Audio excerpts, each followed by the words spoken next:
Pondering away. Invasion, the red-headed stepchild of game modes. Hey, territory control, get back in the box. Invasion. Some love it so much that they play it exclusively. Others hate it, and when it comes up in rotation, they don't even try, they just frag it out. Regardless of which camp you're in, I'm sure you'll agree that winning as the invading force ain't f***ing easy. On some maps, the win rate is below 10%. Is it just a ticket balance issue, or a fundamental flaw in the game mode? Maybe we're all just bad and we're playing it wrong. Marvin, what do you make of all this? Man, I don't even have an opinion. To answer these questions, I did a little pondering and came to the conclusion that the struggle endured by the invading force is entirely self-induced and can be fixed overnight. All it takes is getting 50 random idiots to do the same song and dance without stepping on each other's toes. Easier said than done, right? Fear not, fellow soul haver, for I wrote just the song, and it's a fucking banger. So open up your ears, your mind, and your mouth for Operation Tsunami Fishbowl. God, this some serious gourmet. In today's episode of Pondering the Meta, you're hanging with the big boys, Daddy-O, so don't be a square. Hit that like button. Otherwise, I'll execute every last one of you!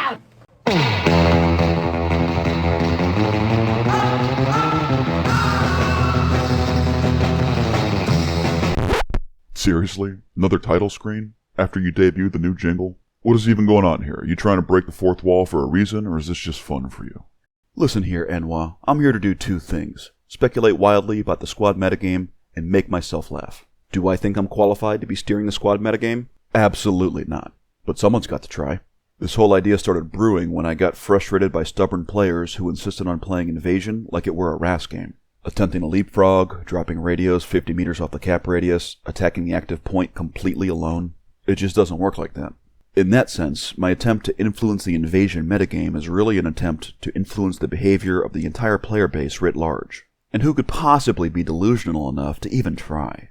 But I have no choice but to do just that, because after all, Blessed is he who in the name of charity and goodwill shepherds the weak through the valley of darkness. the truth is, most players already get the main concept. You keep your assets alive so that you can attack as efficiently as possible and as fast as possible. But there's some critical pieces of the puzzle that everyone seems to miss. Timing. Pacing. To attack with overwhelming force, you must attack all at once. In order to attack all at once, a portion of the team needs to be patient. The faster elements need to wait for the slower elements to get in position, and that's where everyone seems to fuck up. There's a rhythm that the team must collectively find. If you can't do this, your assaults won't align. You'll just be wasting tickets as well as our time. Butch, I got something for you.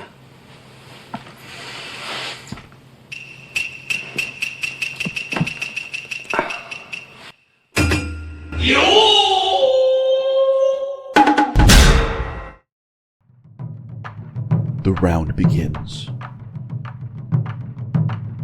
You crash into the first flag. A tsunami. The flag is yours. You march back into the sea, as if drawn out by the tide. Slowly, you flow around the next flag, making it an island, trapping it in a fishbowl. And then you crash into the second flag, a tsunami. Now, little man, I give the watch to you.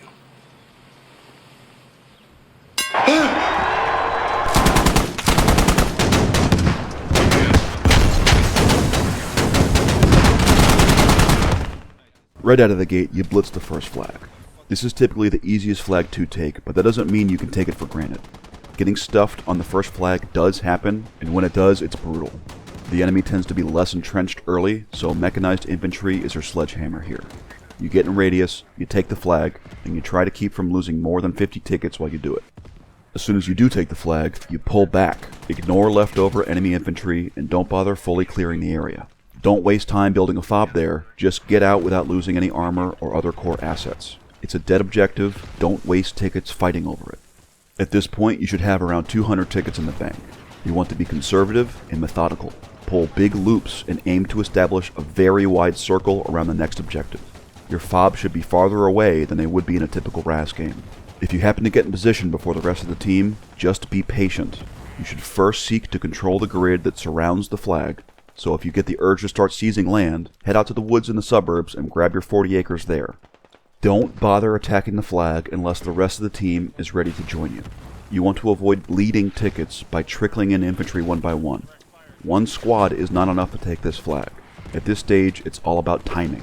Once the commander sees that there's a decent loop around the flag, he'll give the signal for everyone to start steadily advancing inward.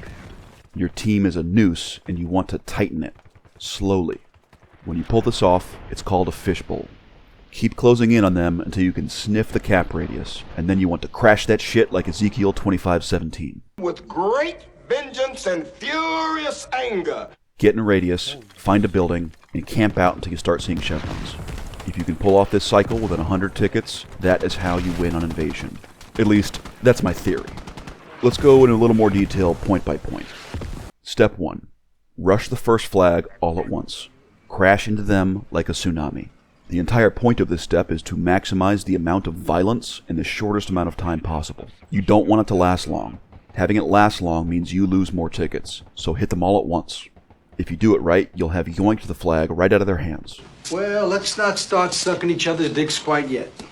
The first flag will usually be the easiest to take because they'll have had less time to lay emplacements and there will be fewer enemies around. Partly because it's always a mad dash to get all the way out there on the defender's side. If you're defending and you flip your transport truck on the ride out, guess what? Your squad's not going to see the kickoff. That and some defenders will undoubtedly be super fobbing the next couple flags. But that doesn't mean the attackers shouldn't take it seriously. Every ticket is precious, and if you get lazy, you'll be missing those 40 tickets by the time you're on the last flag. Smokes are beautiful too. That northwest side is fully smoked. Yeah, Commander just threw out props. Those smokes are good. Good job. Go ahead and keep shelling that area with grenades too. Just attack marker is the potential enemy hab. Just shell around there until your grenades are ground. Then you'll ground pound with us. Stick to the woods as long as you can as you move south. It looks like I just had a mid chain. We're starting to take fire. Small arms fire from the south. Yeah. The pub scene has already figured this first step out. Pubs tend to default to mindlessly aggressive tactics. Shocker, I know. The Zergling-esque blueberry migration across a straight line from one objective to the next. It's fun to rag on it, but it's worth noting that there's important information here. It allows you to see when and where pure aggro tactics do work. If the only play in your playbook is to bash your head against something, you'll quickly find out which situations you can and cannot win by bashing your head against it. What the pub meta has shown us with some certainty is that the first flag should be taken by playing super aggressively and rushing in. Ideally, it's just one very solid head bash.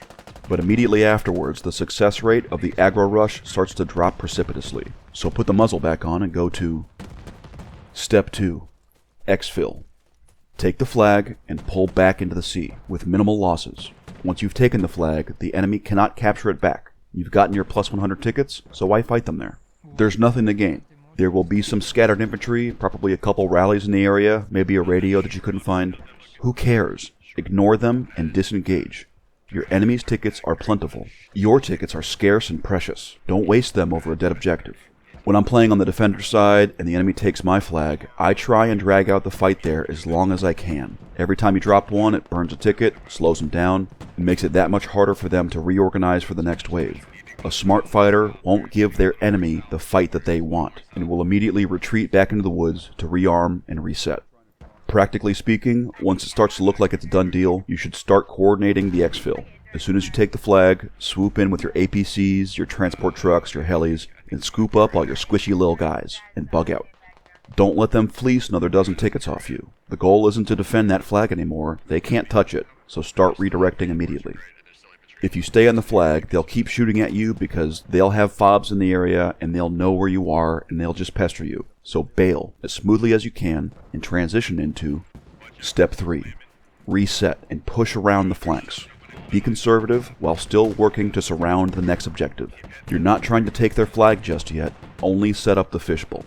Fishbowl is a term used by some comp players to describe a properly encircled flag. If you have a noose tied around them, you can slowly tighten it by fighting them inward and choking out their fobs and stomping their rallies as you press them. This will probably be the hardest step, and it will definitely be the slowest. This is where sporadic fighting and skirmishes will break out as the enemy harries your forward elements that are looking to push in. You'll find their fobs as you fight over secondary objectives like hills and dense wooded areas in the outskirts of a flag. Above all, you want to avoid bleeding tickets here, so your assets should be working closely together. Your armor should be safe, but close enough to keep the infantry from getting quagmired and wiped out fully. If your helis aren't actively moving supplies, they should be scouting and updating the map. Your goal here is to have a big loop drawn around the next flag. Start far away, inch your way in on the flanks, slowly and methodically. Before you start the next wave of the assault, you want your enemy to wonder where you went, to be puzzled by how quiet it is. You want them to think that you're unserious and disorganized. Where'd they all go? Shouldn't they be fighting us here? They'll start to venture out away from the flag radius, probing and looking for your fobs, while thinking to themselves how bad you must be at this game not to have attacked them yet. That's how you're gonna beat him, Butch. Keep underestimating. Draw them out. Let them get bored and wander. Let them become less dense around the objective proper. Whatever you do, just don't give them any of your tickets. Ideally, you've got several very conservative, very safe fobs. These are your layer 1 fobs. Remember, there's going to be more enemies around each objective than compared to RAS. You can't just walk up and put a fob on their doorstep. You have to play further out. So recalibrate your instincts for where to infill and where to build. Do this step slowly, patiently. You want to poke your way forward until you meet resistance, and then buy time for the rest of the fishbowl maneuver to get in place. The hardest part of this equation will be establishing fobs on the far side. They'll be more likely to run into enemy fobs and such. Think of those looping prongs as the vanguard. Put your armor and your mechanized troops on it, while the logic crews and the light infantry play the safer, closer flanks. The closer flanks will probably get set earlier than the far flanks. Be patient. The goal here isn't to attack one squad at a time, it's to encircle them and then tighten the noose and then attack all at once. No one should attack until you're able to hit them from all 4 directions. Speaking broadly, when you are attacking, you're going to be dying and losing tickets. Your enemy starts with like 900 of them, and your tickets are way, way more valuable. You can't win on attrition. Don't get bogged down fighting in a stalemate if it's costing you tickets. That's a losing board state. Pull back. Hide. If your team isn't ready for the next push, just chill. If you've got the ammo and build to spare, now might be a good time to stop being lazy and finally learn how to do mortars. Once the forward, deep flanking contingents of the team have got their fobs up, and once the armor is all repaired and ready to rock, and once the slower, light infantry is all set, only then should you start pushing in together. As you press in, you'll start to find their fobs that they've built off the flag, destroy them as they go, it's a secondary objective. It's at this stage you want to start drawing them into you, and baiting them off the flag. Some flanks will advance faster than others based on where the enemy resistance is. Just play this leg slow. It doesn't really matter if one squad is able to get into the radius. One squad isn't enough to take a flag. If you're the only squad that managed to get close, then reconsider your short-term objectives. Attack with overwhelming force, or not at all. Don't make me tap the sign. This game mode stress tests cohesion a little bit more than RAS. You need at least 2 and probably closer to 3 full squads, so let your teammates get set up and in position before you try and get in radius. In my opinion, the commander should be giving approximate countdowns to help orchestrate the timing of it all, to try and keep everybody in a rhythm. Squad 5, I need you to get to this hill in the next 3 minutes. Squad 3, slow your roll, you're outpacing the flanks. All squads, count down to big push in 2 minutes. And then, when the call to attack goes out, you're back at step 1. Lock and load. Switch the mortars to smoke rounds and let it rip. Dynamite and hellfire, baby. Blur every screen in the Tri-County area. Don't just inflict battle blindness on your enemy. Inflict battle whatever Helen Keller had. If your team coordinated well, and if your forward contingent didn't get wiped, and if you didn't squander your armor assets, I don't want to hear about no motherfucking ifs. Remember, before every major tsunami, the tide pulls back. Way back. It's eerie.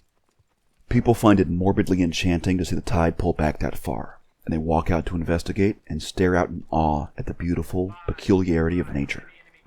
And then the water comes back, and everybody dies. Shit, Negro. That's all you had to say. That is how the ebb and flow of invasion should happen. Once you've taken a flag, you want to disappear. If any enemies remain on the old flag, that's good. That means one less on the active objective. Let them be stranded. Go hide in the woods, stock up on grenades, and wait for the team to give the next signal. I described Operation Tsunami Fishbowl in 3 steps, but really all the steps should sort of blend together. It can be helpful to simplify things at the beginning because you want your ideas to be highly transmissible, but things are always a little bit more multivariate and complicated when put into practice. Example. Alright, well, while the main brunt of your force is attacking, a tiny logistics team should be aiming to set up the next layer of HABs and repair stations. While half of your infantry squads are still working to exfil and rearm from the flag you just captured, at least one of your infantry squads should start quietly going deep on the far side of the next objective, so they can have the slow flank ready by the time the rest of the squads get set. The whole orchestration is bound to get messy at some point, but the rhythm of attacking hard, disengaging while preserving tickets, and then reposturing again for the next wave, that's what you'll be aiming for. What I'm picturing is a sort of team-wide tempo, where the main challenge becomes how to synchronize effectively. To recap. 1. Drop your arty, splash every tree, window, and bush with HE rounds, and get in radius. Force them to dislodge you by walking through the front door. Pray for chevrons in the top right corner, and once you take it, 2. Dash for the woods. Disappear into the night. Draw back into the sea. The goal is to pull that cycle off within 100 tickets, because that way you won't eat into your reserves, and then... 3! Stand up. There you go. You were dreaming. Yeah, let's be honest here. Can we really expect this kind of coordination in Pub Squad? The answer to that question is, I don't know, maybe? I mean, I sure hope so. The optimist in me thinks, hell, give me 6 good SLs that'll play their part in Operation Tsunami Fishbowl, and I bet I could pull off a 75% win rate. But we're kidding ourselves here if we think this is going to be easy as 1, 2, 3! At its core, Squad is a game about organizing people, which is a hard thing to do. And when you pull it off and have an amazing round, it's one of the most rewarding phenomenon in online gaming. The challenge becomes getting the whole team to click like that.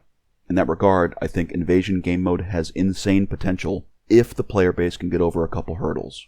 That, and I think the game mode probably could use a few tweaks to push it in the right direction. If you're interested in hearing my thoughts on what those tweaks are, and why I think Invasion has such potential, click here. You won't, bitch. Otherwise, get out there and nudge the meta. If you want to be cheeky, at the start of your next round of Invasion, ask the other SLs if they're down for a little Operation Tsunami Fishbowl.